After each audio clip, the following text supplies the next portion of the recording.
Thank you, everybody, for joining us again today on Chamber Chat. We are so pleased today to have a special guest with us, Sean Begley, the owner of Remotely Close. Sean, thanks for joining us today. Yeah, thanks for having me. This is great. Absolutely. So, for those who've not heard of Remotely Close, tell us a little bit about your business, how you got started, all that. Sure. Yeah, so we are a provider of virtual meeting and web conferencing equipment and hardware. We have multiple product lines. Some of the big hitters that people have heard of, Logitech, Polycom, but we also have our own kind of homegrown products as well. And our focus is really converting the live conference room into a hybrid space. So as people go back to the office, they can use their conference room for both a conventional in-person conference as well as virtual meetings. And in COVID, I'm guessing this is quite the time for this need, I'm sure. Yeah, very much so. We launched in September of 2020. And after a lot of kind of, product ideas, and we were approached by event producers, but also dance studios, yoga studios, a lot of kind of large studio environments who needed some equipment that could work with their Zoom or their Microsoft Teams or their Google in kind of a multi-use space. So our first product, the Lively, was designed specifically for that environment. It's kind of a mobile curtain-based system in addition to the permanently installed rooms. So, like I said, anything from a dance studio that wants to stream its classes. We had an install last week for a youth education program at Village Theater, and we put that into their rehearsal studio so that their instructors could continue to teach their classes. All the way to we've worked with small HR firms whose main purpose is headhunting and finding candidates. They need a space to present for virtual interviews and for web-based conference interviews, and they need a space that's well lit, that has a high definition camera and easy touch interface. So those are one-on-one meetings, and we also do large conference spaces. So it's really the question of who needs our systems is anybody who has a space that they want to connect to the web. Nice. You mentioned a little while ago a little bit about transitioning to this industry in the recent past. What do you like about this new industry that you're in? Sure.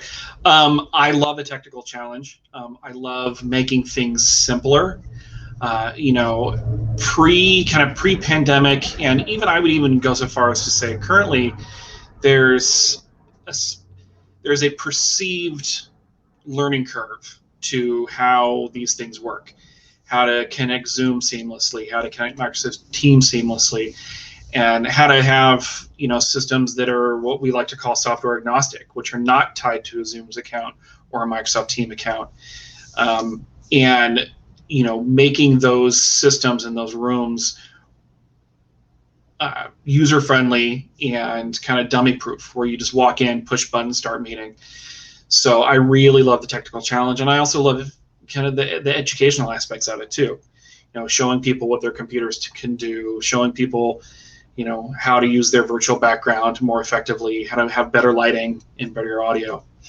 It's that engagement aspect of it that really gives us a thrill. That's awesome. So what would you say is kind of your differentiator? What makes your business special? It's our service. It's our personal connection. I know it's tried to say, that we're service, but that really is it. Because of my background in events, and because of even before that, my background was in live theater. So I really know, what people want, what people need. We service the Northwest. We don't service the entire country. We are based here, and we want our clients are here. So we bring a level of local knowledge, local understanding, and kind of technical infrastructure that it takes to have something work in these areas, and also to be able to go to somebody's room at any time. I use the example of the system we did for Village Theater. they purchased the system, we installed it, we set it up, we did the user training, everything was smooth, everything was great, and they had their first class last week, and they just mentioned in conversation that they're having their first class. So, without prompting, without questions, without any really request for it, we were there. We were there an hour before their class started to make sure everything worked, so that if there was any questions that the instructor had, that their staff internally knew how to answer it. Not to do it for them, but to make sure they knew how to answer the technical questions. And that's really, going back to what I enjoy about this, is that education. It's giving the people the aha moment and being there for them so that they can do it for themselves as best as we could. That's great, because I know anytime that you're dealing with technology and stuff like that, it can be very frustrating for those of us who it's not a natural thing, and so to have that kind of service, I'm sure, puts a lot of minds at ease. So that's good here.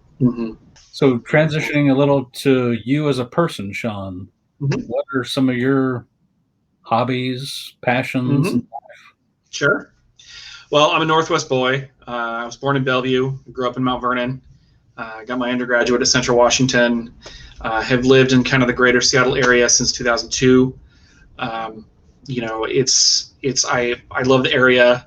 I even in a previous life sold beer at the Magnolia Farmers Market at a beer stand. So, it's kind of all things Northwest. My wife and I also have a boat. We have a little 17-foot Arima that we keep at the marina down in Des Moines, just because it's a little bit cheaper down there than it is in the North End.